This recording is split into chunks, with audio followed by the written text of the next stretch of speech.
YouTube, it's Brian Phillips. Look at this beautiful BO 105 from FlyWing, 4-bladed. And yes, they do come off super easy. And I'll show you right now before I even fly it, because it's so dang quick and so dang easy. It's almost unbelievable. Look at that, amazing. Spring loaded, yes, there's metal that goes in here. Beautiful. And we're gonna set this down and let the GPS connect so that we can take off and fly. On this body type in the gray, it is a little bit challenging to see the little green light. So you have to look right here so that you can see if it's green. I don't know if the camera crew is gonna see it, but we're gonna try to get in the air right away, and we're gonna show you the whole process, just like we always do on Brian Phillips RC. So check out the links in the video description below if you want one for yourself. By the way, press both buttons to turn it on if you haven't already, but you should have this on before you turn on your helicopter. We're in stop, home, sticks down and out. 1, 2, 3, 4, 5. Run. 1, 2, 3, 4, 5. And this is what I do when I can't see on that screen. Okay, so I'm gonna go to GPS, sticks down and out. 1, 2, 3, 4, 5. And I think it's gonna let us go this time. Nope, not yet. 1, 2, 3, 4, 5, maybe 6, 7. And if it still doesn't go, then I'm gonna go back to stop. 1, 2, 3, 4, 5. And then let go and go to run. There we go. All right, so we'll let that thing spool up. That's probably about right there. Okay. Don't rush it, let it get up to speed. Once it's there, go ahead and press up and it'll jump into life. That sounds good. Up you go, baby. Oh yeah, that is why we love FlyWings, guys. You don't need to be an expert to do this. Look at that beautiful livery. Oh man, that is gorgeous. Oh man, GPS has that thing locked in. And look how solid it is. It's not bouncing around like the Airwolf we did the other day. By the way, I flew the Airwolf again the other day, and the thing was bouncing like crazy. I loosened the blades, did a bunch of stuff, couldn't get it to come out of it, so I was like, whatever. But this thing is just solid, and it looks the part. Love that it lets you lean, and when you let go, it's aggressive to get back to a holding pattern, as you can see right here. Yes, it does normal, 0, and figure 8 flight, but you have to be at altitude. So I'm gonna go ahead and just fly it around a little bit. Let's get down here and show you some different angles. Man, that gray looks so fantastic. Cool. Absolutely love the way those blades pop up and show up. Love that yellow. I'm gonna go right overhead. You good? So just giving a little bit of hesitation so we can do it nice and slow. Right over the top. Man, I love the scream of the helicopter. It is so dang cool that you can see through the glass. And then when you let go, it's aggressively holds position, but it doesn't do it in such a way that makes you feel unsafe, okay? So without further ado, we're gonna go ahead and fly this thing around a little bit more. And by the way, yes, you can fly these things in 3D modes.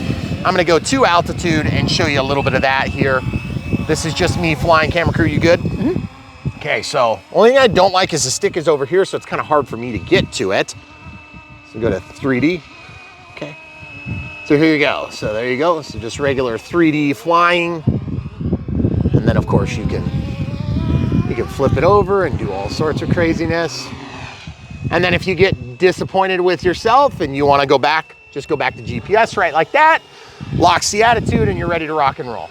So one thing I really like about this helicopter is the fact that you can do that. You don't have to set anything up aerobatically to let you flit yourself up upside down. But I do not like the position of the switch, because here's the thing. I don't want to have to take my hands off of the controller. The beauty of it is this mode here can be adjusted to different switches. So you can set it somewhere else. I wonder if I could tie it to this button. But what I'm gonna do now is I'm just gonna fly down the hill and we're gonna look at some amazing stuff down here, because as you know, we're working through some construction on the damn runway. And so we might as well show you the damn runway with this BO 105. Guys, this is gonna be a huge helipad right here. As you can see, it's gonna be a square helipad. And then at the other end of the helipad, all the way down here. Oh, look at that speed, nice. Where this skid steer is, you can see some path markers. That is where they're gonna bring 240 tons of road base in. 3-inch clean, sounds pretty exciting, so that we can get to what's right behind my helicopter right now. I'm gonna fly right over it. Look at that you see that airplane? Or what is that thing? That was a bird. That was a bird. Yeah. Not an airplane, I'm sorry. I think it was an eagle. Might have been a vulture. That's where the damn gift shop's gonna be good. Guys, I just flew next to it. And I gotta say, this thing is such a joy to fly these helicopters. They're so good. They're easy to fly for guys like me. I don't feel out of control. I don't feel unsafe. I'm gonna stay up in the light. Camera crew, let's go out here and bring it down to the waterway, okay? We're gonna bring it to one of our favorite places to fly helis, and that's gonna be right here. It's gonna be down here by the pond, okay? So now keep in mind, we do have a little bit of wind here, and we have 2 geese across the pond. So I don't want to interfere with the geese, because we do want to have animals and live creatures down here. They're kind of freaking out. Well, look at them. They're looking. Oh, that looks so dang cool on top of the water. Oh my goodness. Guys, look at this. This is so dang cool. Camera crew, you want to get down there low? I love watching the water just rippling. I just redid my helipad. It already looks terrible. Camera crew, somebody needs to get better at doing helipad work. Yeah, no kidding. So now one thing you got to watch out for is if you get too close to the water and you abruptly stop, watch that tail. It's going to dip, okay? See the geese? Yeah. They're like, yeah, I don't want any part in that business, whatever's going on there, that UFO. I'm kind of surprised they're not squawking at you. Oh, and by the way, you guys see where my shadow is? Look at this. We just moved all this sod. See, right behind me there?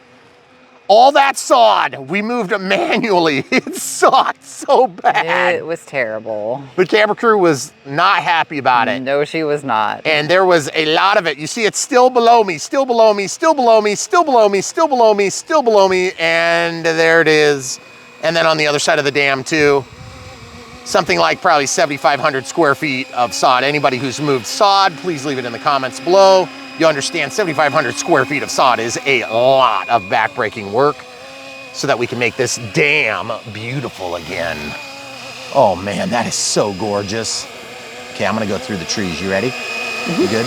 Guys, we really trust these FlyWings because we've had good luck with them and we've just not had a lot of problems where we've had them getting out of control or doing stupid stuff. We really do trust them. We feel comfortable with them. I wouldn't recommend doing that with just any helicopter. I would only do that with helicopters you trust, that you have vetted for a little bit. In our case, I'm gonna go over the chair. You good? You got a good line? I wanna see if I can hit this hole. Camera crew? Okay. You mind going back where you were?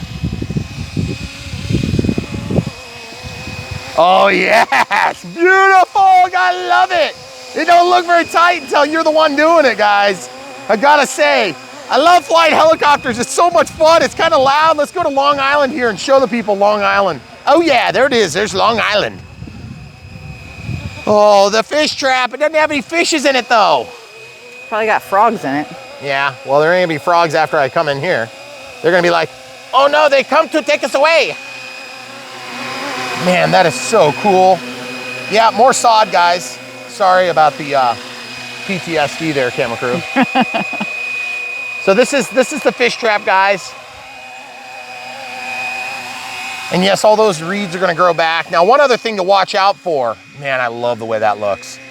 Over the water, so dang gorgeous. One other thing to watch out for is that if this thing goes to low voltage, it might try, you wanna go out on the peninsula for me? Oh, that is so dang sweet. If it tries to go straight up, show them what that would do right now, camera crew. Probably nothing. Nothing right now. Right? Yep. But if I was under some trees, that could cause a conflict. Now, the other thing too is if you ever have a little bit of a blurb in performance and it drops down, then you're gonna be losing your helicopter in the waterway. But goodness gracious, it's so dang gorgeous. All right, so I also gotta say, let's land it and show the people how this works. If you don't relearn your home position, I don't think it goes back home, okay? So I'm just gonna see if we can land on my helipad that's freshly marked H, that's all screwed up because he sucks at doing it. This should work. I just don't want that H to blow off into my rotor. Yeah. Oh, look at that. What'd you use, a Band-Aid, Brian? No kidding. And then I went to stop. Okay. So guys, the geese are weighing in. They're not happy about this helicopter. Yeah? What do you have to say about it? I think that they just started. Yeah. This is so dang so cool. good. Guys, I love these. These BO 105s have been great. We've done 2 of them now. This one is no exception. It's absolutely gorgeous. I love the way it flies. I love the fact that I can do it confidently and you don't have to be an expert pilot, okay? That's one of the biggest things about flying these FlyWing helicopters is that you can fly them with confidence even if you're not an expert. Now, I do know my way around helicopters. I can fly helicopters. I'm getting a lot better with time, but it takes me a lot longer because I'm flying all sorts of other stuff. I don't just specialize in helicopters. So those of you guys that are helicopter Nazis, I just want to warn you, remember, you need more helicopter aficionados. You need more people that love helis. And one of the best ways to get people to love helis is to get them introduced to helis, okay? So don't buck this too hard because this is your future pilot coming into the market, okay? The more people, the better the market's gonna operate. The more people interested, the more they're gonna sell, the more the companies are gonna wanna invest in it. Okay, so we're gonna go back to run. I'm gonna see if it starts. It won't, so I'm gonna go back to stop. I'm gonna go to home, then I'm gonna sticks down and out. 1, 2, 3, 4, 5. Then I'm gonna go to run. We're gonna see if it starts. I'm gonna go to GPS, okay? I'm gonna try 1, 2, 3, 4, 5, and no joy. So I'm gonna go back to stop from GPS. 1, 2, 3, 4, 5, and then I'm gonna go to run. There we go. Okay, step back just a little bit. Give it some space. Now remember, don't force this into the air early. If it lets you, which it probably won't, it could end in a disaster because it won't have enough to actually fly. Okay, that's there. Up you go, baby. Oh yeah. That is so gorgeous. And I gotta say, that thing is rock solid in the air. I mean, no hands and the thing is sitting still as still gets. It is admittedly a lot calmer than the last time we flew a BO 105. I'm not sure if it's gonna try to land here or if it's gonna go back up front. But one other thing to watch out for when you're talking about GPS heli drones, that would be a helicopter that is flown with the aid of GPS, similar to the way a drone would be flown. Yes, it's not a drone, everybody knows it. This is already defined as a drone by the FAA anyway, which is stupid, and that's just the way they do it. So there's no use in arguing about it. I've had a few people that get all pissed off about it because I call them GPS heli drones. Sorry guys, I didn't make the terminology, except I did. It's just a descriptor. Just it's not like a... It's not like I sent in a paperwork to the FAA and Right. said, hey, it's a drone. Oh, well, now that we know, thanks for letting us know. Trust me, they don't ask me. So now the other thing too is when you're not in 3D mode, just remember the up and down antics are not near as quick, and so you have to be aware of that, okay? So I'm gonna show you a pattern flight. I'm gonna go up here. I'm gonna go into a 0 flight. Or excuse me, I'll do figure 8 first, okay? So I've got this 8 here. Look at that thing. That is so dang cool. I'm standing on a rock, watching my helicopter fly. I'm not even watching it. It's over there doing its thing. That's why these things are so dang cool. Now I'm gonna go to a 0 flight and we're just gonna circle OJ's wagon and see what he's got yeah, does the glove fit? Does it? Oh, it's too small. Okay, never mind. We'll find the guy. All right, here it is, guys. Back to normal. There it is. And then you're back in full control and you can just go along and do whatever it is you wanna do. Guys, these helicopters leave nothing to be desired. I can tell you that right now, because if you want a 3D experience, you can do the 3D experience. If you wanna have an easier experience, right overhead, then you can do it this way, okay? It's amazing. Let's do a dusty landing here, because that looks really cool. Just watch the flags though. Yeah, oh yeah. Like that one? Yeah, that one. Oh, that's so dang cool. All right, and back in the air, there it is. Oh, so dang cool. All right, nature walk time, you ready? This thing is eventually gonna run out of battery. I don't know when that's gonna be, but we get exceptional flight times on these things, and that's part of the reason why we love them so much. And so we're just gonna fly it over here. Got some buffeting there, probably just from some air currents coming over the top of the house. Dang, that is cool. Gotta love it. Camera crew, I'm gonna cut in front of you again, okay? Okay. Man, that is so dang gorgeous. The geese thought they were getting away from you. Well, I don't mean to harass the geese, but we're not gonna harass the geese. We're just gonna go over here where you can see the reflection. That is so gorgeous. Oh, I just don't want to put it down in the water. No, don't do that. Oh, that is so beautiful. Should I try to land the other helipad, the one that's not all screwed up? It's less screwed up. Let's try. Guys, that's a small helipad, but I went to a helicopter place where they do spray like fertilizer and herbicides and stuff, and they had helipads that were about like 10 by 12. There it is. And back in the air for you. You're not out of the woods just quite yet. Man, that is gorgeous. It is gonna go land back over there at the other helipad though, whenever it does. You think so? Yeah, because that was the last place we set our home position, right? Yeah, something like that. So yeah, I'm not 100% certain how that's gonna work, but I wanna this is where you wanna be a little bit careful as you get close to running out of battery, okay? You don't wanna get under a bunch of trees like I'm about to do here, because it might go straight up on you, okay? If it goes straight up on you, you'll have to be quick to cancel unless you wanna lose your heli, okay? So as you can see on Nature Walks with Brian Phillips RC, we like to come over here and fly around and up our channel that feeds our pond.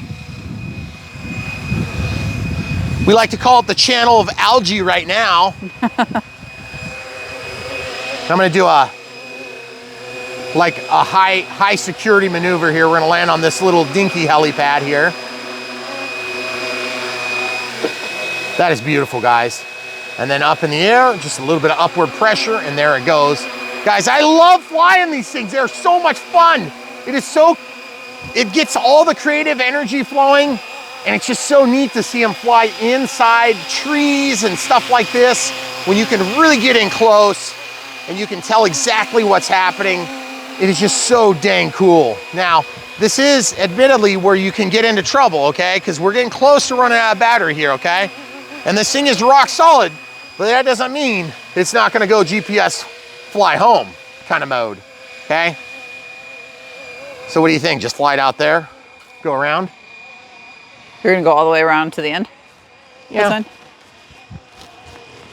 Oh, dude, that is so cool. Because you're probably about 16 to 17 minutes of flight time. Holy cow, that is a crazy amount of flight time, folks. When you can fly in and around trees like this, it is so fulfilling. I love it. It's so much fun, guys. Absolutely love it. So I'm almost wondering, like, we could just tell it to go home. How about we do that, camera crew? Okay. What do you think of that? Okay, so let's go ahead and say, we'll go out here where we have lots of altitude to use up, and I'm gonna go to home, okay? So camera crew, real quick, I'm just gonna go right here, home. So it should go up. And I just wanna make sure we get over these trees, guys. You see these trees here? Yep. Right there. So I'm watching it. Well, I can't guarantee it's gonna go. Whoa!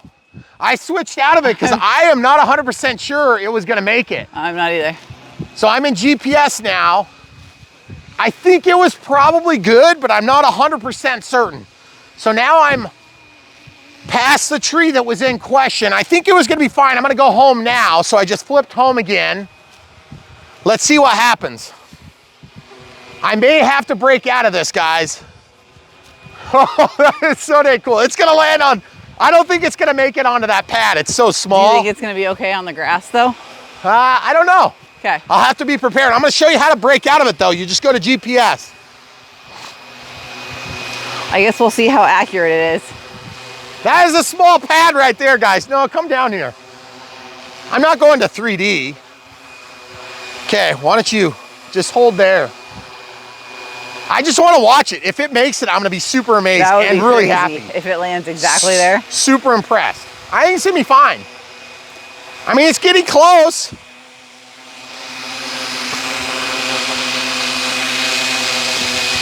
I had to fix my helipad. Okay, so now watch this. It's not quite gonna get it there. You see where it is? Yep. That'd be fine. That'd be fine under normal circumstances. But in my circumstances, it's gonna have to be just a little bit tighter than that. So I'm gonna go ahead and bring it around.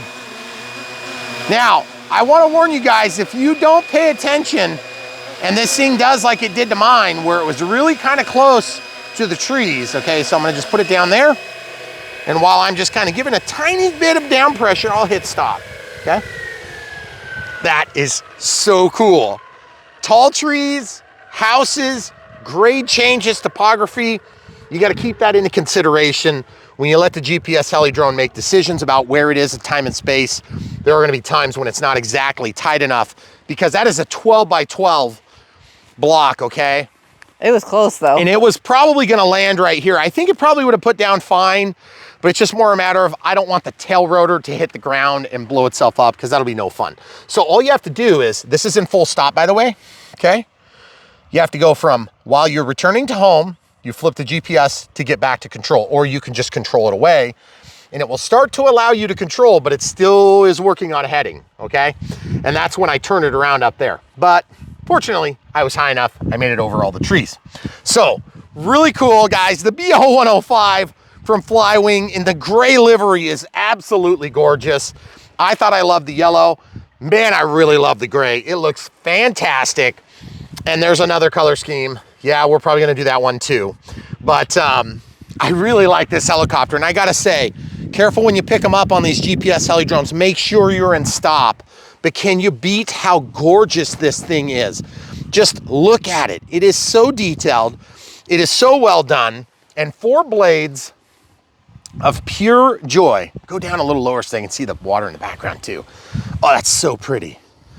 So guys, can you imagine cruising around in your own full-scale BO 105? That would be so, so cool. But all I got to say is, someday, if I ever win the lotto, and then I win the lotto again, and then again and again, then I'm gonna have one in that hangar right there that doesn't exist just quite yet. I mean, yes. Shop or whatever it is. So, as usual, thanks for watching, guys. Brian Phillips RC is here to serve the RC community, not necessarily relationships with these guys, but that is part of how we fund it. So if you want to help support us, buy it from the links in the video description below. We make small commissions on those purchases, but we are going to tell you the full truth, nothing but the truth, so help us God. And we are going to show some problems we had with this plane, or in this case, a helicopter today. And we hope that you guys won't take it too hard on the manufacturer. But I would say this helicopter is a win-win-win-win-win, except for where it didn't win, and that was on our clip that was broken. But we'll show you our 10-minute repair so you can get in the air just like we did. Because I know if you guys have this thing show up, you're gonna wanna fly it regardless of a broken clip, I guarantee it. So yes, awesome performance, great flying. It's not dead calm today, but it's also one of the calmer days we've flown and maidened one of these FlyWing helis. Full disclosure, I'm getting a good breeze right now. You can see some rippling on the water. It looks like there's a short current going here, or a small current going right here. That's because the wind is pushing the water and there's water flowing, okay? So that should let you know this helicopter is going to be pushed around by the wind.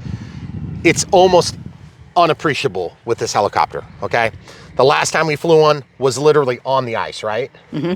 Wasn't it? I think we landed on the ice. Yeah, we did. Yeah, but it was awesome. It was terrible, terrible conditions to fly a helicopter in, and it did just fine. And by the way, flip of the switch down to 3D. Okay, I'm in full stop here. And then you are in full control, and you can move all the surfaces and see it actually function and work like you would expect. I'm gonna go back to the home mode, and that's gonna relearn its home position, but I don't really care, that's fine. I don't plan to take back off. Now, if the battery level is high enough, it's gonna let you take back off again. But that was like almost 18 minutes of flight time. Mm-hmm. That is incredible. 17 minutes, 43 seconds and 59 seconds. Wow. Is that what it is? That'd be about right. 17 minutes, 43 and 59. I don't know what that means. That 17 minutes, 43 seconds and 59 milliseconds? I don't know why they would put that. Because when we were down there, I said we're probably about 15 or 16 because we were on the ground for a minute talking. Yeah. So that'd be about right by the time we got back here. Then we landed. Yeah. So, but I gotta say, super impressed. This thing is awesome. If you like the BO 105, if you like Airbus helicopters, and yes, you can flip it upside down. Yes, you can fly it upside down. Yeah, you liked it too?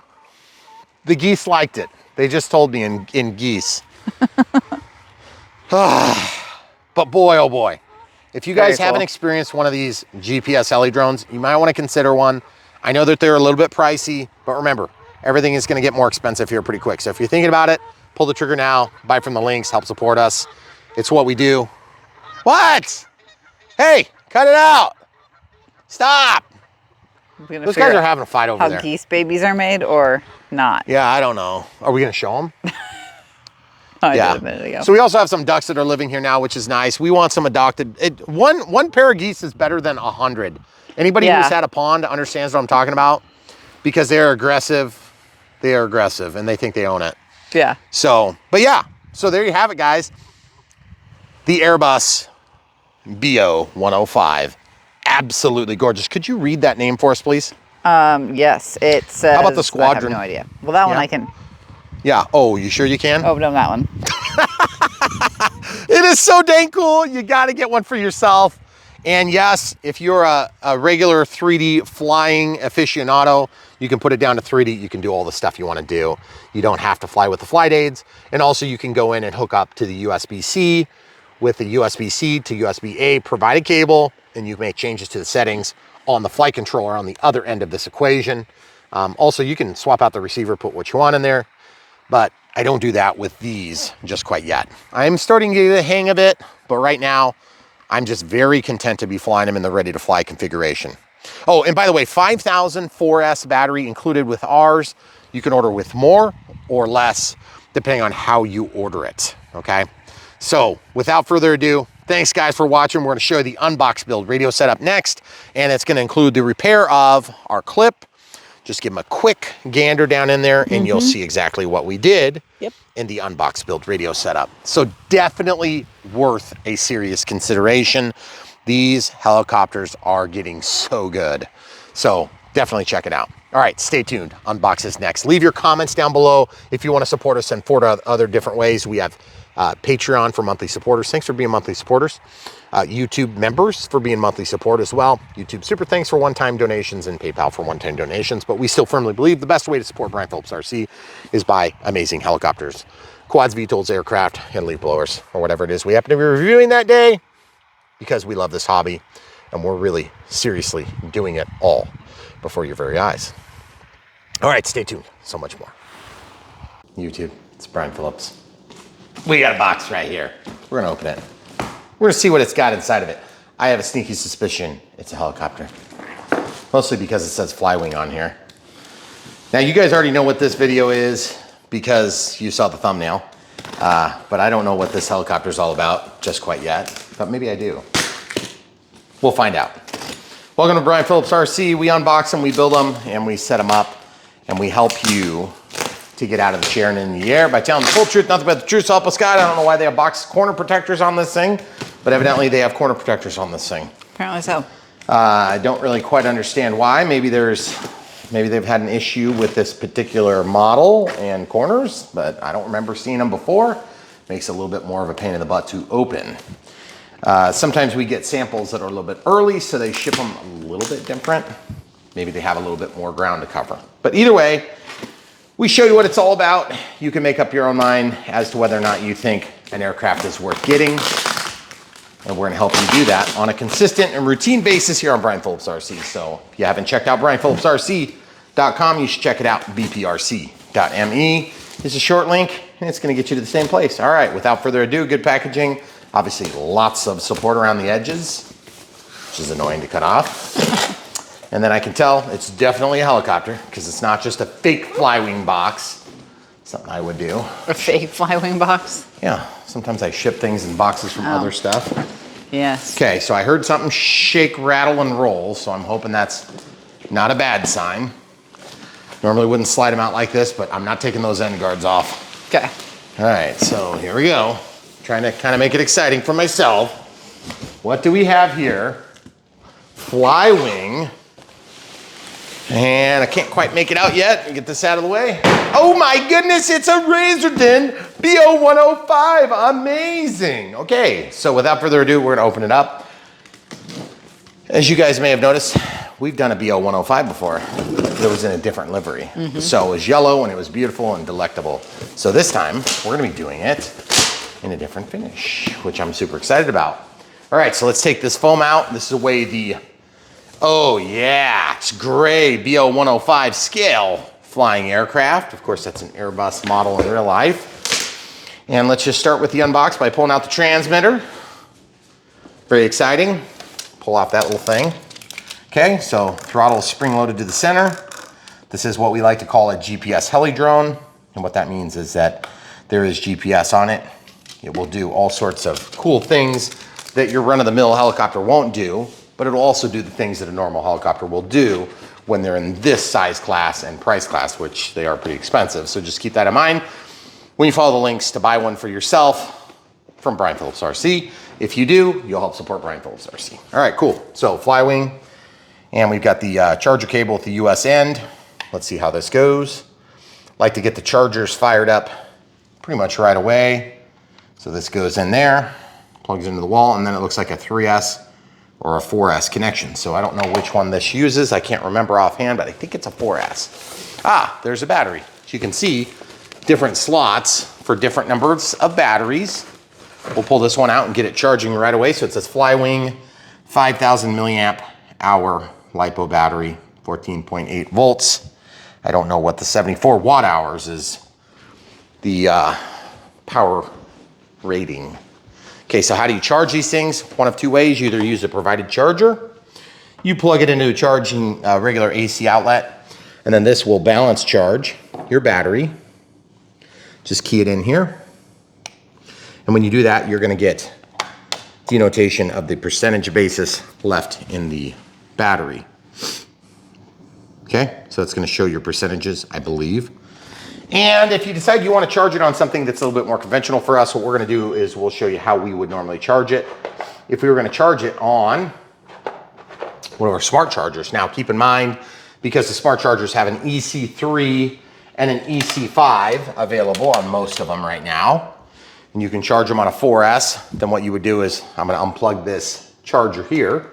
I'm gonna plug in my XT60 to EC3, excuse me, IC3 is what's on these. I might have said EC3 by accident.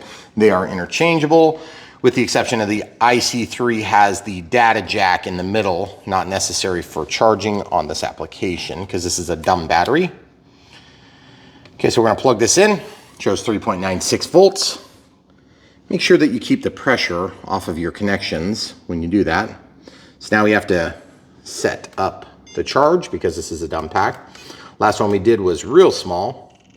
So this is a 5,000 milliamp hour. So, and it's a 4S. So we can go as fast as 5 amps for 1C. And it's a 4S automatically populated, and then hit start. Okay. It's gonna charge it a little bit quicker, a little bit more efficiency than what this thing will charge at. Full disclosure, this will do a fine job of charging, and if you want to see how fast it's going to charge, look on the end and see if it tells you. Looks like on this one, it's called an A400. The maximum charge current is 3 amps. Okay, so we're charging at 5 amps on this. We could charge at 10 amps, and that'd be a 2C charge rate, and it'd be perfectly fine on a pack of this nature. Okay, so keep in mind 2 safety factors. Airplanes and helis have propellers or rotors. Make sure you don't get cut. Don't be a stat. Keep your fingers safe, keep your face safe. Find plug, whatever that thing is. I think that's a reset button plug presser. It does come with a USB-A to USB-C cable. That's gonna be so that you can hook up your flight controller if you want to turn on the inverted flight mode or make changes to the different flight setups, okay? Comes with the tool, multi-tool. And then if you guys look with me, that should be everything, but then there's also a Velcro strap in here that was around the battery, probably not the best packaging technique, but there's that. There's that. This thing is gonna be used hypothetically to hold it in the aircraft, okay? So don't lose that, don't forget that. Oh, don't be a statistic. Props and batteries. How do you keep yourself safe with batteries? Use them to the correct discharge level and charge them as fast as reasonably is safe, okay? But the biggest thing is be present. Don't do it while you're sleeping. Don't do it while you're gone, okay? It's gonna give you the best crack at success. If there's a problem, you may be able to respond to it in time. Okay, packaging looks good. It's what we've seen from previous FlyWing helicopters. Looks totally sweet. Nice decals and stuff on here. Squadron, TNI, ANGK. I can't read any of that. Okay, so we'll just pull this out. Want to be careful. Okay, so on the other BO-105, it had an ADAC, which is an automotive club that's in Germany, I guess. And this one looks sweet. Super happy with the way the finish is. And yes, of course, nice clear windows. You want to give them super close-up shots here. And then obviously this BO-105 has a different setup in that it's got a 4-bladed prop setup, okay? So that's gonna come in handy here shortly. I will show you some details about that, but as you can see, you don't see any blades in there, right? Well, you gotta pull this thing out or flip it upside down. Nope, it's right there, okay? So the blades come in this nice big Ziploc bag, and you're probably thinking to yourself, well, you can put that thing away. Yeah, right, once you put it together, you're gonna have to take it all back apart. And I'm gonna show you just how much of a pain in the butt that is. One of the coolest features of this Heli is the way these blades went in. And I thought at first it's huge gimmick, but it's proven to be really nice, as you can see the way we've stored this one down here. Okay, so yellow tips painted. You got a hook mechanism here. It goes through and then it turns around and goes back, okay? And there's a metal rod that goes all the way in here and embeds itself all the way into this. Pretty amazing. Okay, so I'm gonna show you how to install these. Turn it, spin it, you're in. That is literally one of the fastest ways you can have propellers, or in this case, rotors installed on a helicopter. However, I do have to say one complaint about this and pretty much every FlyWing helicopter we've had so far, they do have a butt ugly tail rotor, okay? Once you're flying, it's not noticeable, but I like to see a beautiful tail rotor. And a tail rotor assembly that comes out and looks scale will be amazing. But for now, I'm just gonna say, camera crew, stay back so you don't get hit. And look how beautiful that is. That is absolutely gorgeous. Guys, I am a sucker for scale aircraft. I love scale aircraft. And so helicopters are they're no exception. I have loved scale helicopters and airplanes for years.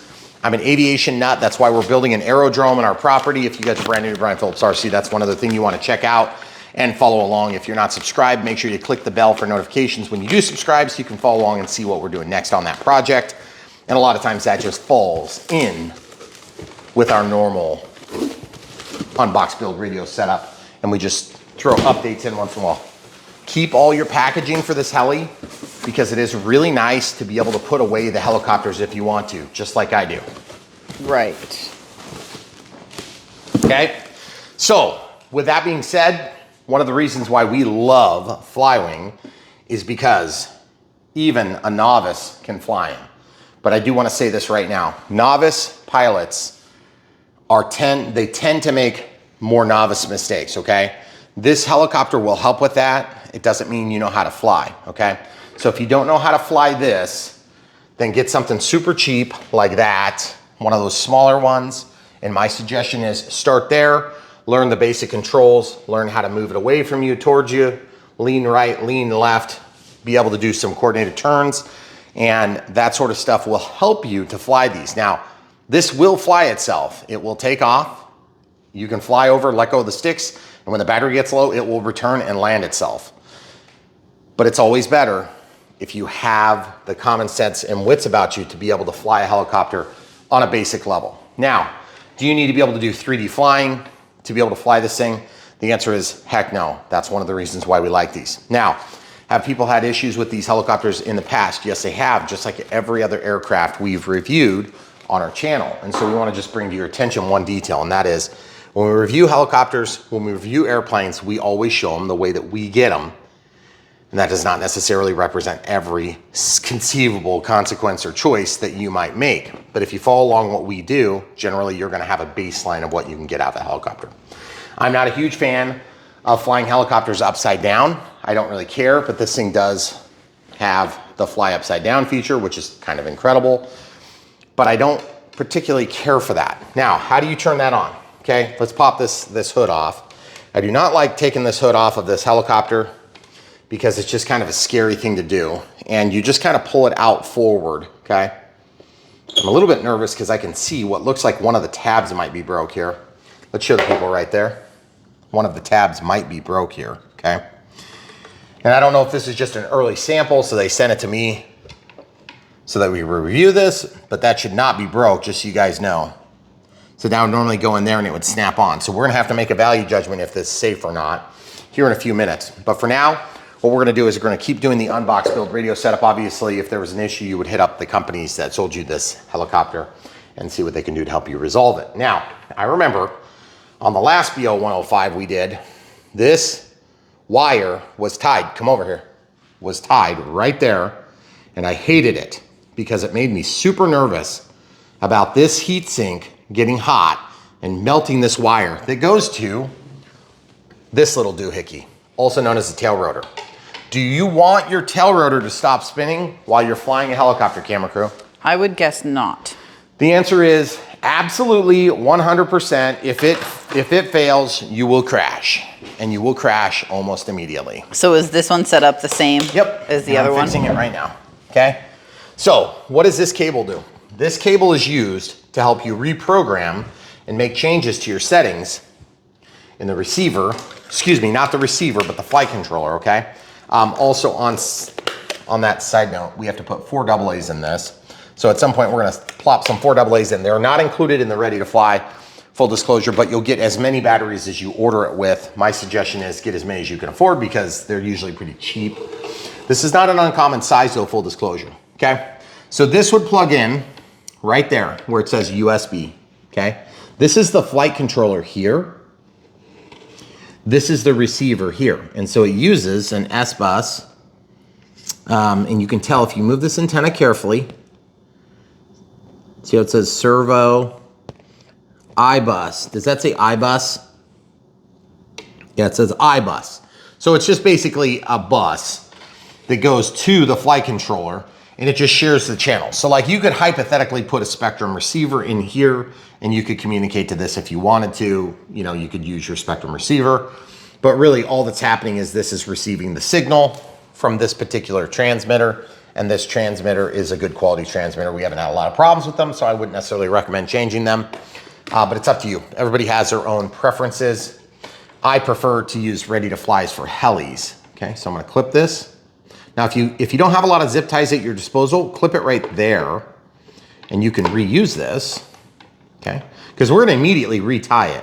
You do not want it getting into this gear, okay? So once that drops down, so there's 2 ways you can deal with this. You can either just make this go back, which is one option, or you can tie it somewhere else. But the idea is you wanna make sure that this adapter, which is a 3-pluggy looking, it's like an XT20 adapter, but it's 3 pins, okay? So it's like a motor lead. I think I'm gonna try this different. Last time I zip tied it, had a heck of a time doing it. I'm gonna use some forceps. And if you guys don't know what forceps are, this is a tool that'd be really handy for you to collect for your tools. Your light's on still. This is a forcep or hemostats. And what I like to do is I'm gonna take this, and I just wanna make sure, I'm gonna grab it. It's kind of slipping, so I have to grab it vertically. I was trying to grab it horizontally. Don't grab the wires because you can't clamp on and damage it. I'm gonna just set this back in there. See how that went back in there? Now, I'm not saying that that couldn't possibly ever, under any circumstances, work its way out, but I think at this point, it's very unlikely to assume that that is going to happen, okay? So I'm confident in saying it's gonna be fine back there. Could you get this into an attitude where it fell out? Yes. Am I worried about it? No, because it's a very minimal consequence. Very low risk. And if it comes out, that doesn't necessarily mean it's gonna immediately go into the gear set, but just be aware, when that gear turns, this rotor moves. When you're flying, it's moving very fast, okay? So you don't want wires to get in there, but you also don't want a wire tied to the heat sink of an electronic speed controller, especially in a helicopter, because they get hot, and that's what they're supposed to do. They get hot and they sink heat to the ambient air around them. Now, in our experience, They haven't gotten super hot, so it's not a huge issue. Now, let's get back to this cable. If you want to use this cable and you plug it in here and you hook it up to the app, okay, there is an application. You would then plug this into your PC or whatever it is you're using. I assume it's just PCs because that's what we used. Did they have like Mac software also? I do not remember. It's been a while. I thought maybe they did. Let's look in the manual here for just a second. We're going to show you. They have a link where you can get this application. And it looks like a shady, you know, like dark web link. So just don't worry about it. Come over to the other side probably. Okay. So install the GPS. They're talking about putting the blades on. We don't have to install the GPS. Oh, look. So here we go. So this tells you kind of a quick rundown on what all the keys and switches and buttons do. Okay. This gives you insert the GPS wire into the flight controller. It's already installed on ours. Always has been, by the way. But it snaps in right there. Just make sure that's snapped in. Okay, maintenance, replace the tail blade. When you replace this tail blade, they're talking about there's kind of like a, you have to brace this motor so that you can loosen this screw if you ever have to replace the tail feathers. And just also pay attention to something. You see how that is actually kind of like mounted backward? You see that? That prop would normally, it's not a pusher prop necessarily, but that would be the direction of travel of the airplane in most circumstances, okay? It could be a pusher prop, I guess, but either way, it's on there that way. It looks kind of hokey, in my opinion. All right, so when you first plug it in, it's gonna tell you this stuff. Oh, look, charging. What does this charging say? Doesn't say anything about it, does it? I'm not really worried about it, but it just happened to say charging in full power. Oh, they're showing while it's charging and when it's full. When it's full, it's 100%, okay? We already mentioned that earlier. Okay, so ready to fly. When you're ready to fly, you have to put it to GPS. So that's home, stop, normal. This has no function, okay? So you would go to GPS, okay? Then I believe you sticks down and out, like you see in picture 6 there. After 5 seconds, now that has to be green, solid green right there, that light.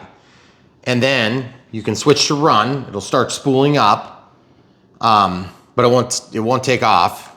You can press up, okay? That'll take off. But then this switches to a flashing green as soon as you're all armed and ready to take off, okay? So just remember, if you're ever flying and you flip this to stop, it's gonna stop right where you are, so be careful, okay?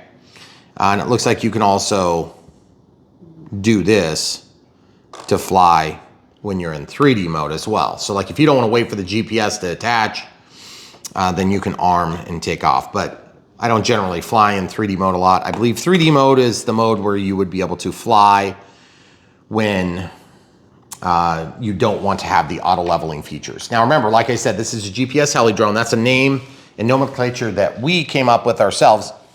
And what it means is the GPS is going to help fly it. There's auto leveling that's going to keep the aircraft level. There's stabilization, all the things that you've come to expect, but it's going to also have a return to home, and it's actually looking for GPS. This one doesn't have, I don't know if it has barometric pressure sensor or anything, and there's definitely not an optical flow sensor on this because I've not seen an optical flow sensor on the bottom of the aircraft.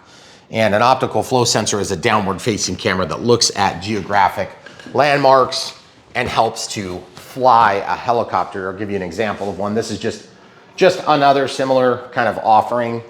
It has a downward facing camera, and that camera looks at the image of the ground. So if it's like super plain water without any waves, then they can have a really hard time telling what's going on. So you'll go over water and it will start drifting because the auto leveling takes care of the position, but then the optical flow sensor helps to take care of this and movement, okay? So movement on this plane and this plane, okay? So then this plane, and that plane are handled by the stabilizer and auto leveling, okay? In this case, it uses GPS in 3 dimensions to locate itself for this dimension, and this dimension. And then it has auto leveling, okay, for pitch roll, and yaw are all under control by stabilization and auto leveling. Okay, obviously yaw doesn't do any auto leveling, but all that stuff in combination flies the helicopter for you, which is why the collective control, which collectively moves all these blades to cut the air, go up, or push the air and flip upside down. You can fly upside down and push. You can push the air and keep flying.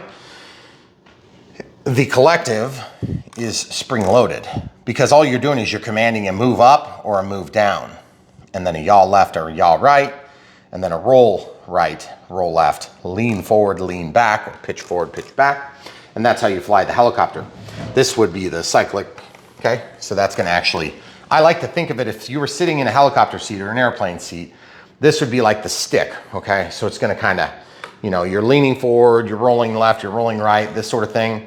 And then this would be, well, I guess it depends on the helicopter, but it'd be on your right side, or your left side rather, and you would move it up and down, and it just depends on the helicopter. You would move it up and down, and then there'd also usually be like a throttle knob and some other features on it. But that's gonna help adjust this. Now in a real helicopter, you're also controlling pitch and throttle, or you're controlling rich mixtures and things like this, or turbines, or whatever it happens to be. In this case, it'd be a twin turbine helicopter in real life. But when this thing flies, you don't have to know to mix any pitch controls or throttle controls. You just move the collective, because it collectively moves the blades and it collectively moves the pitch control. And that's why when it's in the center on a GPS heli drone, that's because you're just telling it what you want it to do and then it does it, okay? Whereas if you're flying on any number of these other helicopters or more of a conventional style helicopter, then you would have a stick that is not spring loaded, and it would just be like an airplane, and you would hold it in the center. You'd go up or down based on this. But then if you pulled it down, then it would stay down. If you push it up, it would stay up, unless of course gravity happens to knock it down, okay? So a lot to learn, a lot to understand, a lot to comprehend. The beauty of this, and this is huge, and I've been saying this for years, is that I wanted to fly helicopters when I was younger. I would have killed to have any one of these things when I was a kid. Now, we did have some helicopters when I was a kid, but they weren't near as good. They sure as heck weren't as detailed. They weren't as powerful, and they didn't have as good battery technology. They didn't have as good motor technology. They sure as heck didn't have as good radio technology. And it was so much more expensive and so much higher consequences when you did crash, okay? This is not only gonna help you not crash, because it's going to fly the helicopter when you let go of the sticks, but it's gonna give you the opportunity to start connecting with your brain to your sticks, okay? Now, obviously I know how to fly helicopters, I know how to fly airplanes, I know how to fly quads, VTOLs, all that stuff. But even if you don't, you should be able to fly this technically. That doesn't mean that you are allowed to fly it anywhere without any regulation. Just be careful, follow the rules as much as you decide to follow them. You can either fly in a FRIA, or you can add something like a remote ID. If you're in the United States, that's gonna be required for most people, unless you're flying in a flight field, which would be called a FRIA. A flight field that's approved as a Federal Aviation Administration, FAA, recognized identification area, a FRIA, okay? So I always love it when I use an acronym with another acronym. Yeah. So you could use something like this, super cheap. It's like 30 bucks, 35 bucks. We have links to this stuff. It's a remote ID. You don't have to use one on account of Brian Phillips, RC. We don't want you to have to use them. We think it's a bunch of BS, but whatever. If you want to follow the rules, you can. Or you get something like this, a Sky module. This will run on batteries. It'll run on all these tap power sources. You could tap like a small servo lead. You could also run another battery, and it's up to you. If you do that, you do get a little bit extra telemetry if it happens to be a Spectrum receiver. It also has a find me option if you were to crash your helicopter or airplane, whatever it happens to be. But anyway, those things would help you to be compliant or become compliant if you want to be compliant. My suggestion to people is just have one on hand, and then if Karens show up, then maybe then it's a good time to whip out the remote ID. But also my suggestion is just fly in a FRIA or don't give a crap. So, but that's up to you. I don't work for the federal government. I don't really care what they say. That's up to you. All right, so continuing alongward. So one of the next steps we have to do to actually get this set up is to get batteries in here, but I did want to talk more about the stupid plug.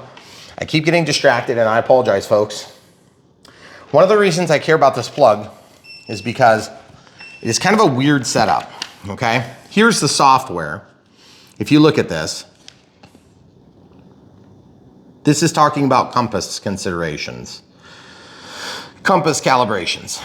I'm not worried about compass calibrations. I've never had to do it on my FlyWing products. That being said, some people have had to do it in the past.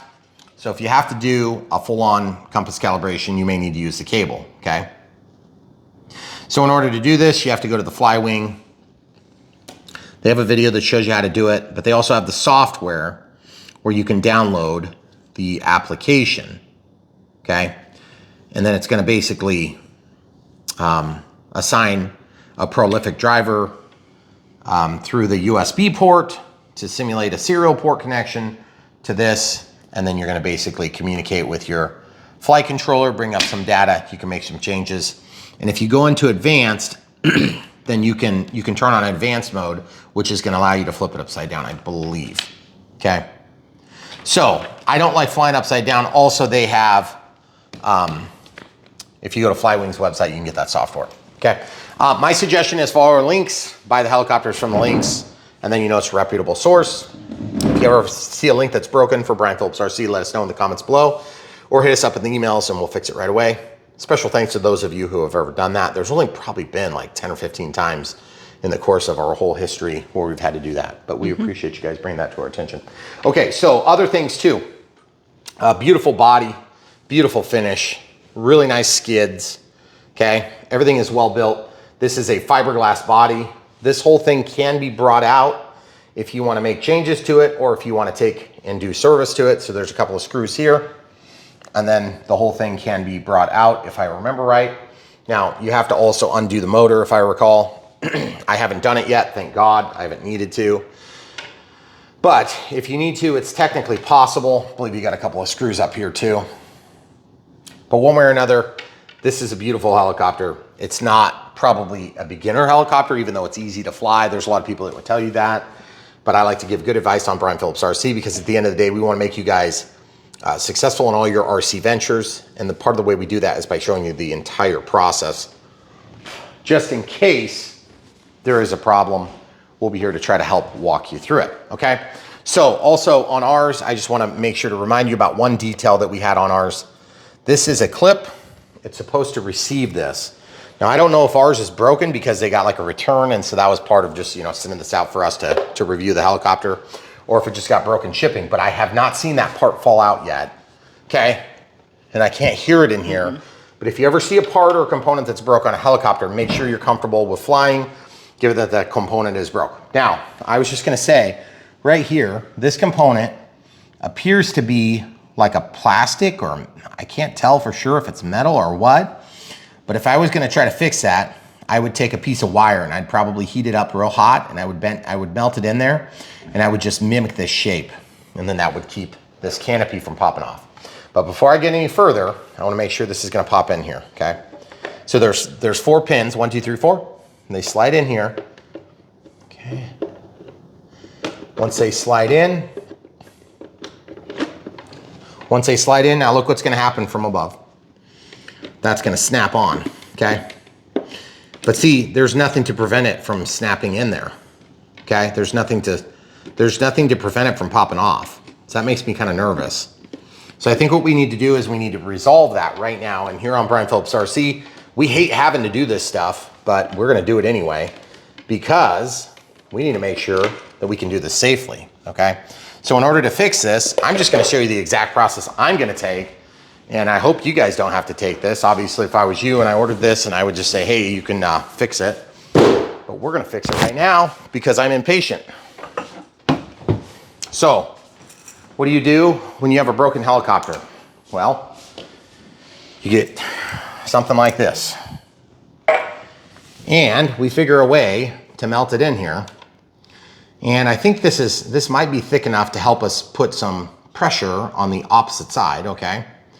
I don't know if it's thick enough. We might need to go up to one of these these ideal clip things. These are much larger, okay? So I could maybe unfold that. It's just a little bit soft is the only thing that concerns me. But let's unfold that. And I'm thinking what I wanna do is I wanna take, and it looks like that pocket that it goes into is flat and opened up. okay? And I'm gonna get these tools ready and we're gonna come right back with some batteries as well. Okay, so 4 AA's, we're gonna slide them in. Negative goes to the bottom or to the spring on all 4 positions, okay? Once you get those 4 in, you can slide this in. Now our battery is fully charged, by the way. It's sitting over on the charger. You have to press both of these to turn it on. Fly Sky transmitter, okay? Looks pretty straightforward. Pretty neat, okay? So we're gonna shut this off for now. And why are we gonna shut it off? Because of course, like we said, we're gonna try to fix this thing right now so we can actually hold the lid on our helicopter. So we have a habit of getting impatient when we get helicopters and airplanes that we want to play with. So in this case, there's no exception. Okay, so just cut this off here, right there. Okay, and then I'm gonna cut this off like right here. Okay. And so my goal is I want to heat this up and stick this into that, whatever that is, okay? And that's gonna work as an opposition to this, okay? So I might actually try to bend this back to a little bit closer size, a little bit closer match. Okay, that's pretty good. That's a lot of penetration there. I'm gonna clip that just a little bit. So guys, if you work with Brian Phillips RC, just remember, if you send us broken stuff, we always show it. We love showing our audience things that are broken. We're gonna stick that right in there. We're gonna heat this up on the stove and then I'm gonna stick it in, but I gotta cut off some of that excess because I don't need that much bulk. Okay. All right, so we've got that lined up. Now I'm gonna bend this other one down. This is just gonna basically penetrate into the melted, it's gonna melt the channel. It's gonna melt the channel and hopefully hold itself in there nicely. Okay, so I'm just kinda shaping it. Pretty simple stuff. Here on Brian Phillips RC, we show all the steps.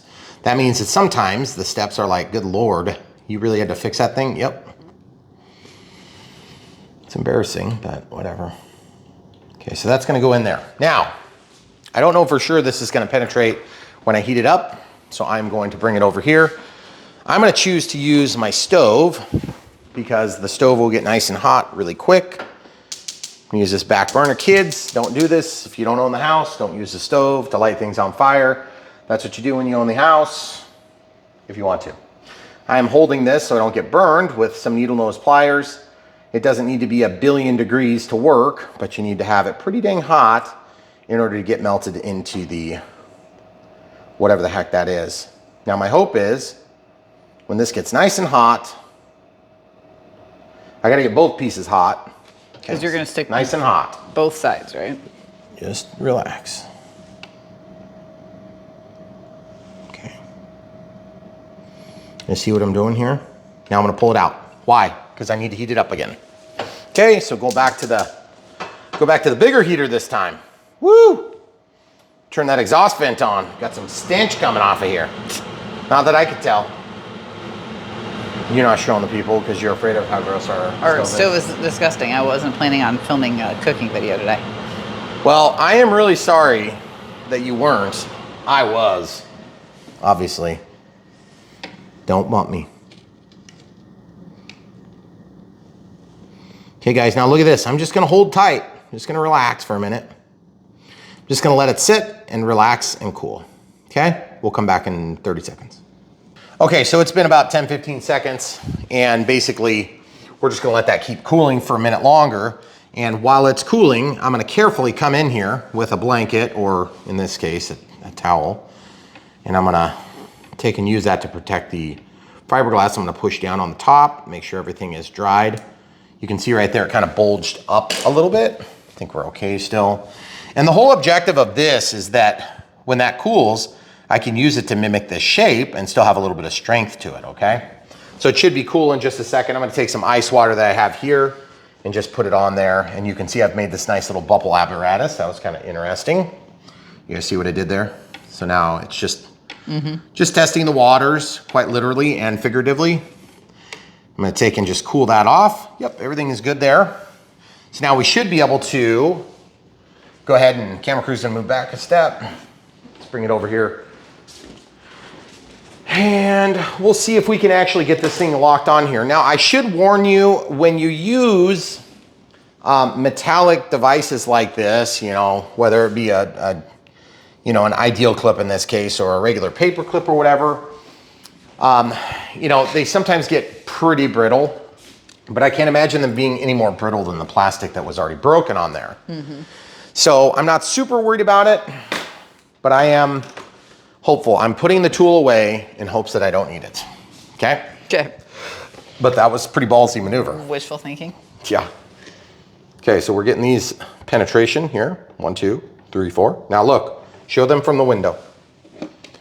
Holy cow. Oh my goodness. Wowzers. Let's see if that works. Okay, so now we know what we need to do because we're on, but we don't have any retention yet. Okay, so you see how much is penetrated? We need to make a catchment point, okay? So that's the next step we have to do. Now, if I recall my last BO 105, the yellow one down there, which is fine, it's not like it's dead or anything. I said it like it was gone. It's like right there. Yeah.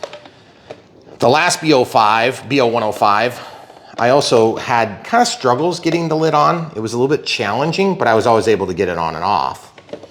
But I remember we did that in a cold, right? Yes. Yeah, the driveway was a sheet of ice, literally. Oh, that's right, yeah. Okay, so now what I need to do is I need to take and probably bend this just a hair so we can make kind of an area to catch on the front. Okay, it should be a relatively easy process given that we used a relatively soft material.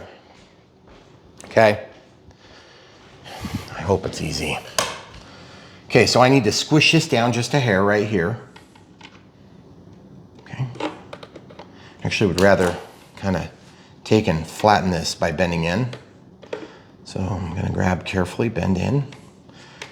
Need to resist movement with the helicopter, okay, good. Then I wanna bend this. I wanna take and brace here. Let's see if I can brace here, and maybe I can go like this and make this bulge out. I do not know if I can get that to work. Oh yeah, don't you know? Look at that, bulged. That's a nice bulge, don't you think? How do you like my bulge, hun? It's a little small. Thank you.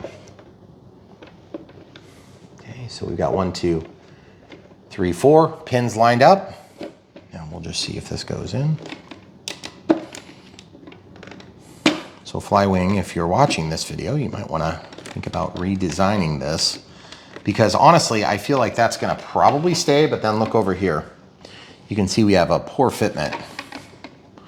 So if I can get that to go in all the way, it's just not quite lined up. Okay, so I'm going to come back at it again. This side doesn't like coming undone either, guys. So if you guys are brand new to the hobby and you think, what a pain in the butt, I would never pay X number of dollars for a helicopter that does that. Well, I can tell you this, it's, that would be pretty frustrating. But at the same time, you got to think about it like this. Do you want to fly it or not? I want to fly it. Okay. So check this out. I want to slide that in there, and you can tell what's going on. It's like this thing is fighting. It's like this thing is just straight up fighting us, right? So I'm gonna pull this back up. It's almost like it's got a little bit of memory on it. It's kind of weird. And then I wonder if I need to bend this or open that hole up just a hair.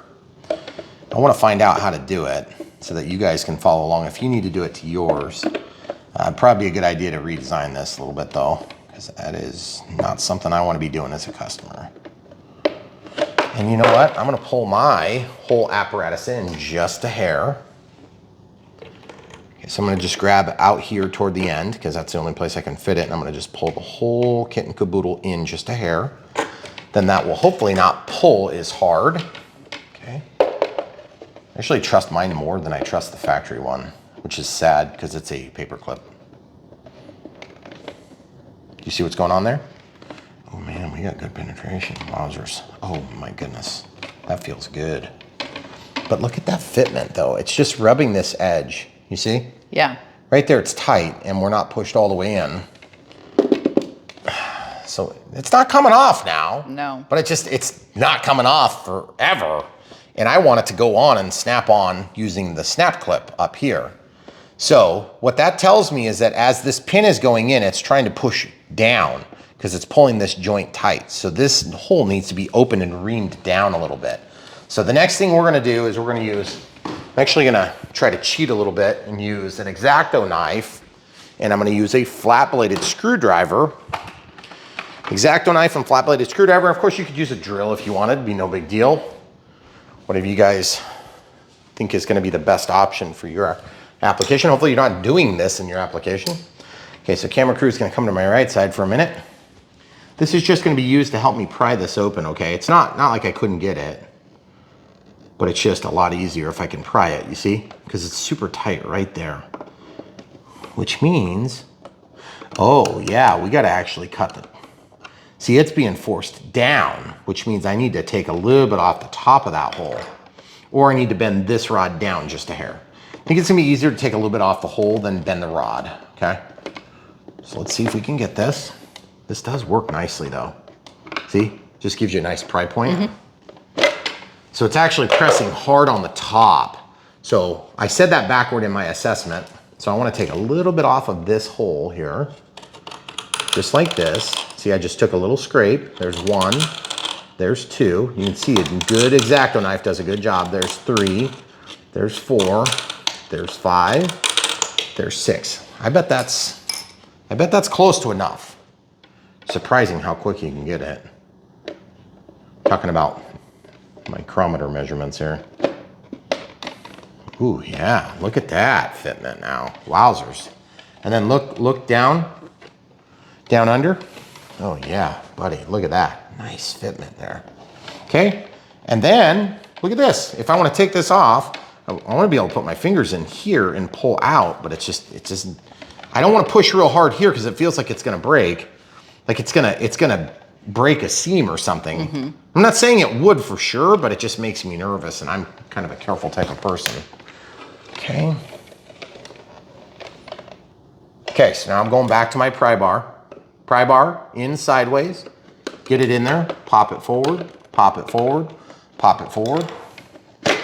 That made such a big improvement, I'm doing it a little bit more, okay? So that was 6 before. I'm gonna do the back side of the blade. There's 2, there's 3,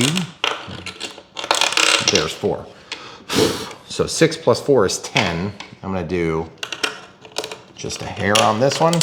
There's 1. Just a hair on this one. There's 1. Just a hair on this one. There's 1. Very sharp blade, be careful, just cleaning off the fiberglass. Definitely more sloppy holes now. Okay, so now we'll see if this slots in nicely. Oh yeah! Did you hear the snap? That sounded a lot better. Yeah! Now let's see, can we open it? Oh yeah! Beautiful! Grabbing it by the top of the rotor. Yes! One-handed. Yeah. If you can't do it with one hand job, you did it wrong. Yep. Okay, so now the next move, here on Brian Phillips RC, we always talk about the hard pressing issues.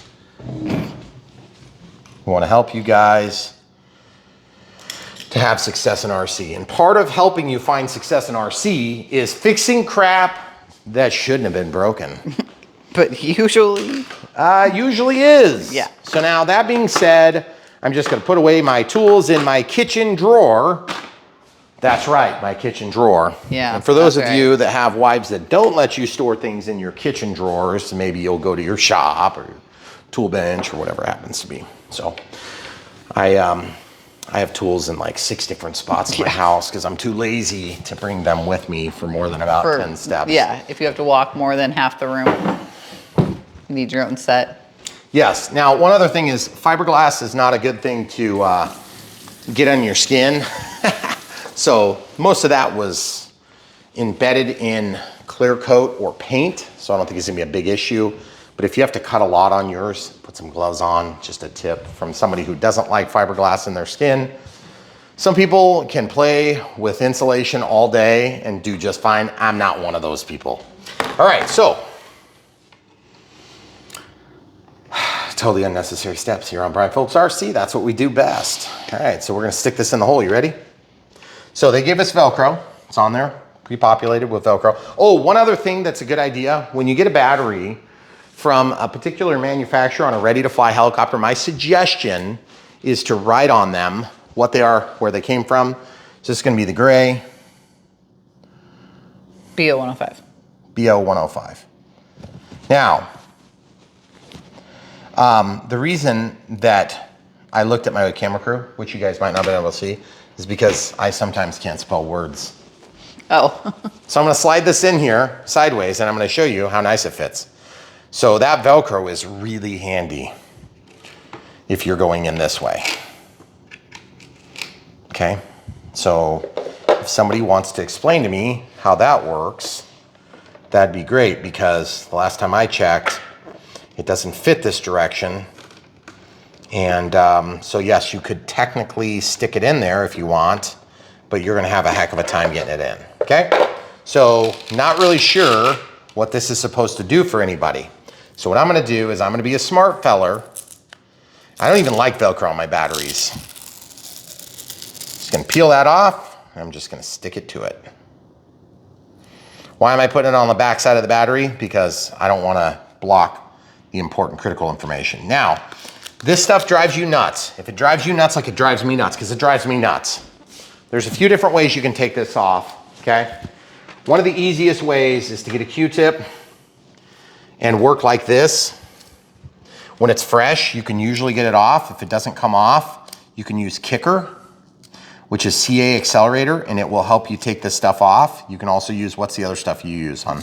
Acetone or rubbing alcohol? Well, I don't know if I would use acetone on here. I was gonna say rubbing alcohol.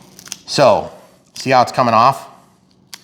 It just peels off. Now, the other thing you can do is you could obviously do nothing, but you could also apply China glue. China glue. And then peel and off then peel all it of off that way.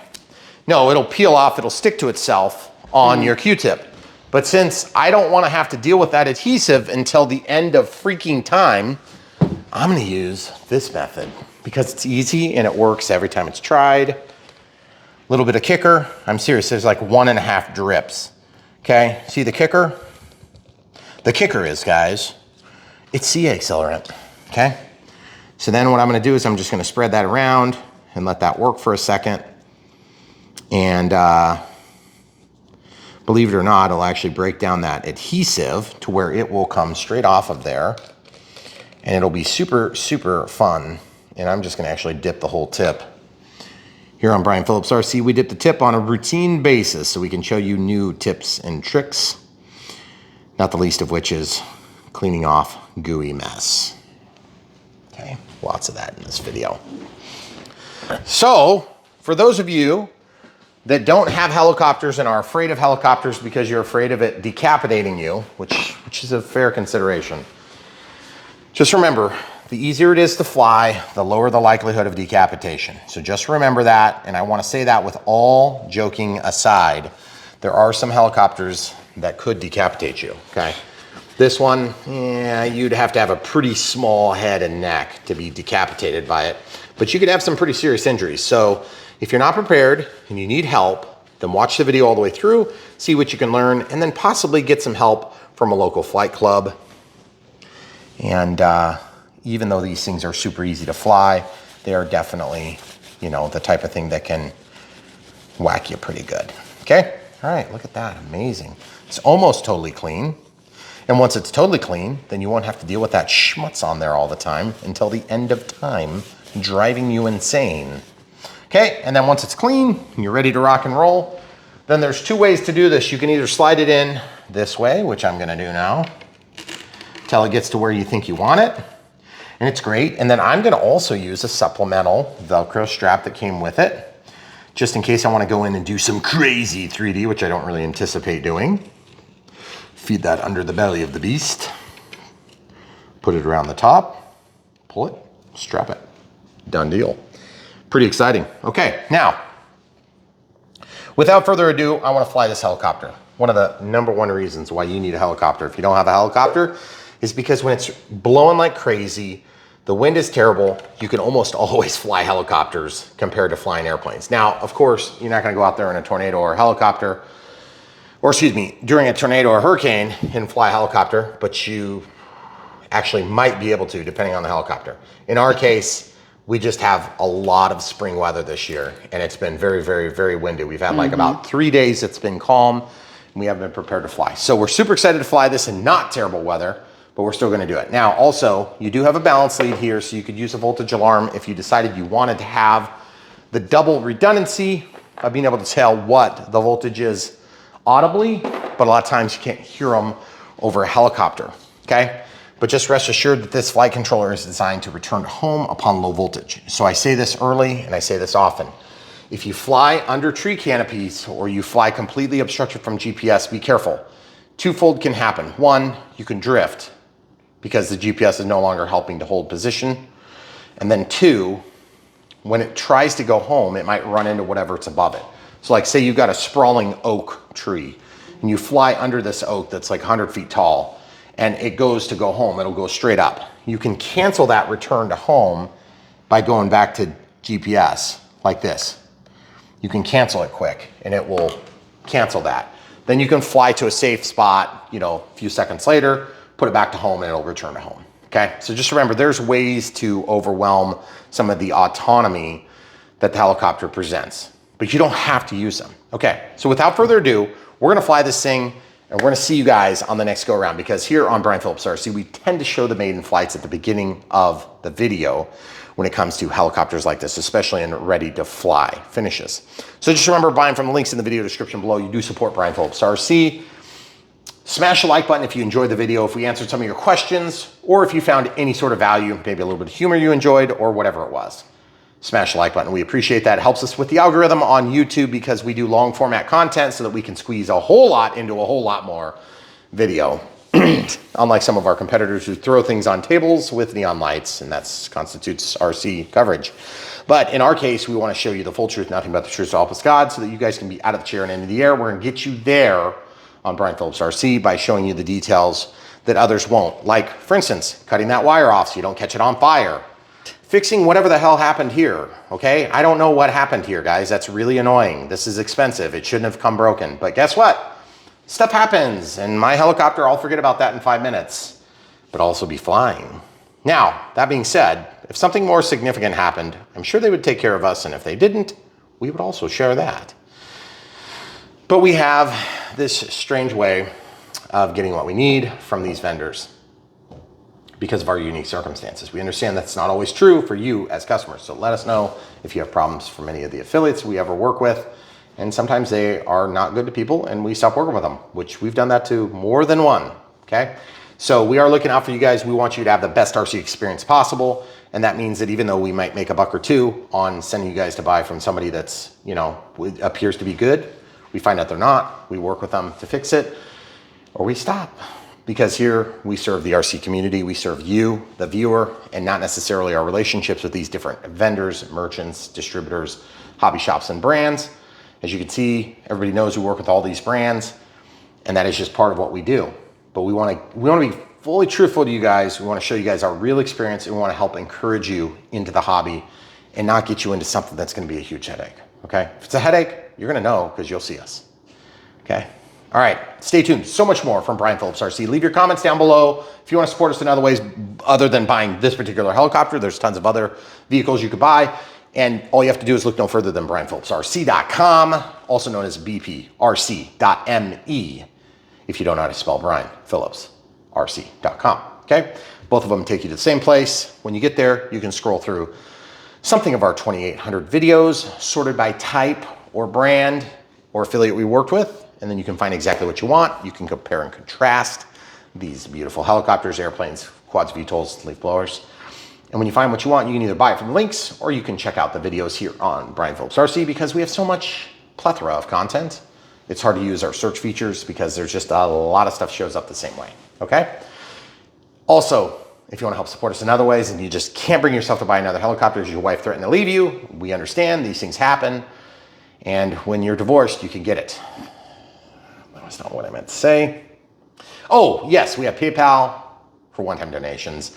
YouTube super thanks for one-time donations. And then we really appreciate you guys being Patreons if you're monthly supporters, and YouTube members, both of which are super appreciated. And a special thanks to you guys at Patreon. When you do comment at Patreon, I get them, I reply as quick as I can, which is really nice. So it's not meant to be a pay to play sort of thing. That's not really our intention. It's just that instead of being like 10,000 people in a month that watch a video and have interactions with us, it's like 100, you know, so it's very easy to keep up. And we like it that way. So we'll keep doing it as long as you guys keep coming back for more. And so that's why we do it, because we want a vast, sprawling, wonderful hobby. It's a little bit scary right now because a lot of worldwide tariff talks. And so I just want to encourage you one more thing. If you're seeing this video and you're thinking about waiting, there might be a time and a place for waiting, okay? But there might be a time or a place to get creamed by expensive additional overhead cost. So you might want to order stuff quick. And I'm not just talking about this vendor, I'm talking about every vendor, unless you happen to live in China, which most of you don't. So if you know what I'm saying, get on it, guys. Get it ordered, get it now, get it coming, because there's some increases coming down the pike. And I'm not necessarily just talking about them, I'm talking about all of them, okay? Now, hopefully all that stuff gets sorted, and hopefully it's for a long-term gain that's gonna be positive in nature. But in the meantime, let's be smart about the way we respond, and let's keep flying in the USA or wherever you are. All right, thanks for watching, guys. Come back for more.